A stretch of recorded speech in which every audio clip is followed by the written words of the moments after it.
In view of Monta cyclone, we have so far cancelled 125 trains, and one partial cancellation is also there, and 18 trains were diverted.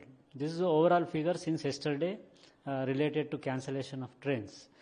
And regarding cancellation of trains, we are able to give information to the traveling public and passengers through electronic, social and different media.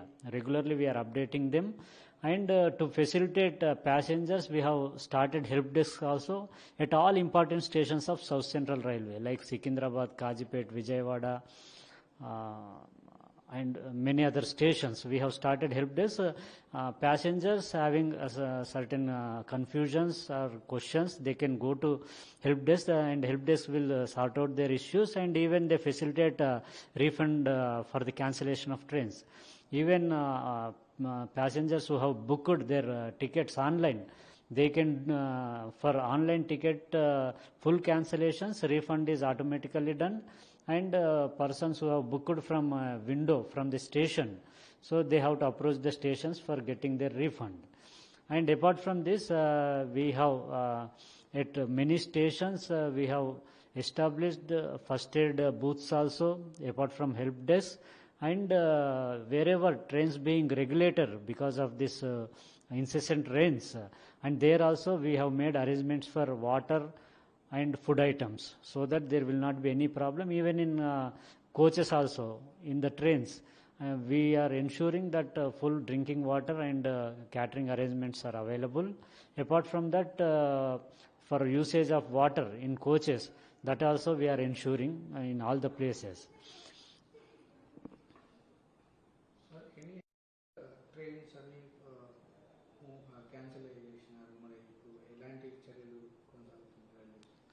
Montha తుఫాన్ ప్రభావం వల్ల ఇప్పటి వరకు 125 ట్రైన్స్ని ఫుల్గా cancel చేయడము, ఒక ట్రైన్ని పార్షియల్గా cancel చేయడం, అలాగే 18 ట్రైన్స్ని వేరే రూట్లోంచి మళ్లించడం, డైవర్ట్ చేయడం జరిగింది. సో వీటికి సంబంధించిన సమాచారం మేము ఎప్పటికప్పుడు డిఫరెంట్ మీడియా ద్వారా ప్రయాణికులకు, జనరల్ పబ్లిక్ కూడా చేరవేయడం జరుగుతూ ఉంది. అలాగే ప్రయాణికులకి, పబ్లిక్కి ఏమాత్రం ఇబ్బంది ఉన్నా, కన్ఫ్యూజన్స్ ఉన్నా వాళ్ళ గురించి online numbers, help line numbers కూడా సర్క్యులేట్ చేయడం జరిగింది. అలాగే ఇంపార్టెంట్ స్టేషన్స్ అన్నిట్లో కూడా ఇలా సికింద్రాబాద్, కాజీపేట్, విజయవాడ, రాజమండ్రి ఇంపార్టెంట్ స్టేషన్స్ అన్నిట్లో కూడా హెల్ప్ డెస్క్ కూడా ఓపెన్ చేశాం. ప్రయాణికులు డైరెక్ట్గా వెళ్ళి వాళ్ళకి సంబంధించిన క్వరీస్ ఏమైనా ఉన్నా కూడా అక్కడ నివృత్తి చేసుకోవచ్చు. అంతేకాకుండా ఎవరైతే ఫిజికల్గా టికెట్ స్టేషన్లో కొన్నారో వాళ్ళకి ట్రైన్ క్యాన్సిలేషన్ సంబంధించి ఫుల్ రీఫండ్ ఇవ్వబడుతుంది. స్టేషన్లో వాళ్ళు వెళ్ళి అప్లై చేసుకోవాల్సిన అవసరం ఉంటుంది. అదే ఆన్లైన్లో బుక్ చేసుకున్న వాళ్ళకి ఆటోమేటిక్గా రీఫండ్ రాబోతూ ఉంది. అంతేకాకుండా స్టేషన్స్లలో చాలా చోట్ల కూడా ట్రైన్స్ని రెగ్యులేట్ చేయాల్సిన పరిస్థితి వస్తుంది. కాబట్టి అలాంటి ఇంపార్టెంట్ స్టేషన్లోనే రెగ్యులేట్ చేయడం జరుగుతుంది. ఆ స్టేషన్లలో ఈ ఫుడ్ ఐటమ్స్ కావచ్చు, వాటరింగ్ అరేంజ్మెంట్స్ కావచ్చు, ఫుల్ కాంప్లిమెంట్లో అవైలబిలిటీ ఉండేలాగా చూసుకున్నాం. అంతేకాకుండా ట్రైన్స్లో కూడా వాటర్ ఇబ్బంది జరగకుండా ఎన్ రూట్లో ఎక్కడ కూడా వాటరింగ్ ఫెసిలిటీ ఉన్నా కూడా ట్రైన్ కోచెస్లో కూడా ఫుల్ వాటరింగ్ ఇప్పించి ఎక్కడ కూడా ఇబ్బంది కలగకుండా చూసుకునే ప్రయత్నం చేస్తూ ఉన్నాం.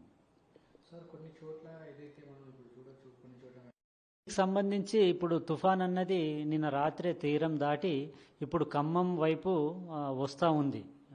తుఫాన్ సెంటర్ ఏదైతే ఉందో, cyclone centre, I of the cyclone. So ఇప్పుడు మహబూబాద్, వరంగల్, హన్మకొండ ఈ ప్రాంతంలో హెవీగా రెయిన్ఫాల్ ఉంది. అలాగే డోర్నకల్ స్టేషన్లో ట్రాక్ పైకి వాటర్ రావడం వల్ల స్టేషన్లోంచి అన్ని లైన్ల పైన వాటర్ ఉంది. కాబట్టి అక్కడ ట్రైన్ ఆపరేషన్స్ ప్రస్తుతానికి చేయట్లేదు.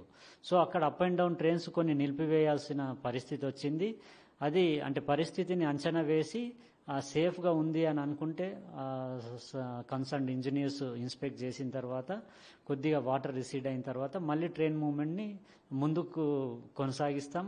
అలాగే ఈ డోర్నకల్ అంశం వల్ల కొన్ని ట్రైన్స్ని విజయవాడ వైపు నుంచి వచ్చే ట్రైన్స్ని అది అంటే డోర్నకల్ వైపు రాకుండా అక్కడే డైవర్ట్ చేసి ఈ విష్ణుపురం, మోటమర్రి ఆ సెక్షన్ నుంచి కూడా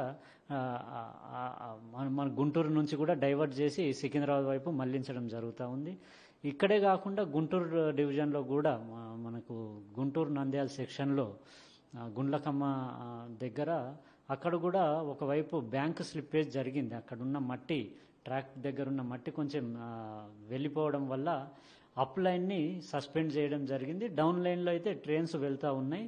సో అక్కడ అంటే ట్రైన్స్ ఏమాత్రం అంటే ప్రాబ్లం కాకుండా ఆ సింగిల్ డౌన్ లైన్ నుంచి అప్ అండ్ డౌన్ ట్రైన్స్ను కూడా మేము హ్యాండిల్ చేస్తూ ఉన్నాము. मोंता साइक्लोन के वजह से कल से लेकर अभी आज तक 125 ट्रेन का कैंसलेशन किया गया था और एक ट्रेन का पार्शियल कैंसलेशन भी हुआ और 18 ट्रेनों को डाइवर्ट किया गया था. तो अभी तो जैसा साइक्लोन इफेक्ट कोस्टल एरिया में ज़्यादा रहेगा, विजयवाड़ा वैजाग के बीच में, मगर कल रात में ही तूफान कोस्टल एरिया तक पहुंच गया. अभी मेनलैंड इंडिया में भी चल रहा है. तो वहाँ पे कहीं पे भी पटरियों का इश्यू ऐसा कुछ नहीं आया. वहाँ पे ट्रेनें चल रही है. फिलहाल अभी तो डोरनकल जो सिकंदराबाद डिवीज़न में डोरनकल स्टेशन है, वहाँ पे पानी पटरियों तक लेवल तक पहुँचा. तो वहाँ पे अभी टाइम बिंग थोड़े ट्रेन्स को रोका गया था. जो ट्रेन आगे बढ़ नहीं पा रहा था उनको हम गुंटूर से लेके उधर सिकंदराबाद रूट में डाइवर्ट किया गया था. तो ये जो ट्रेनें कैंसल हो रहे हैं उसका रिलेटेड इन्फॉर्मेशन हम regularly social media, print media, electronic media के द्वारा रेगुलरली हम पैसेंजर और पब्लिक को पहुंचा रहे. और जो भी उनका दिक्कतें हैं, कन्फ्यूजन्स, क्वेश्चंस है, उनके लिए भी हम मेजर स्टेशन सभी में हेल्प डेस्क भी ओपन किया गया था. वहाँ जाके जो भी प्रॉब्लम है या कन्फ्यूजन है या क्वेश्चंस है वहाँ पे पूछ सकते. और खासकर जो ट्रेनें कैंसिल हुए हैं उनके लिए रिफंड देना पड़ेगा. तो ऑनलाइन में जो टिकटें खरीदे थे वेबसाइट के थ्रू, IRCTC वेबसाइट या रेल वन ऐप के थ्रू, तो उनको तो ऑटोमेटिकली रिफंड मिल जाएगा. जिन्होंने स्टेशन में टिकट विंडो के थ्रू फिजिकल टिकट खरीदा गया था उनको स्टेशन में जाके विथिन 3 days उनको अप्लाई करना पड़ेगा रिफंड के लिए. तो वो सब फैसिलिटेट करने के लिए हेल्प डेस्क भी खोला गया था.